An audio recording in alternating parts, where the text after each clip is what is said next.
يتسع صدر الثورة السورية على الرغم من مأساوية الأحداث، يتسع لبعض الحوادث النادرة والطريفة التي سببها 40 عاما وأكثر، 42 عاما من حكم الأسد.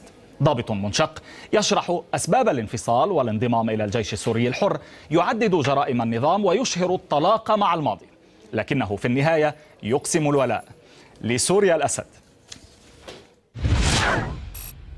أنا المساعد أول رشيد برادي أعلن تشكيل كتيبة الفرقان في منطقة ريف شمال إدلب التابعة للجيش السوري الحر، وأني أتعهد بما يلي: حماية المظاهرات السلمية والدفاع عن المواطنين العزاز من هجمات عصابات الأسد والشبيحة. وقل اعملوا وسيرى الله عملكم ورسوله والمؤمنين.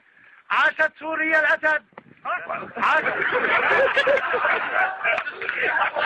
عاشت سوريا الأسد، عاشت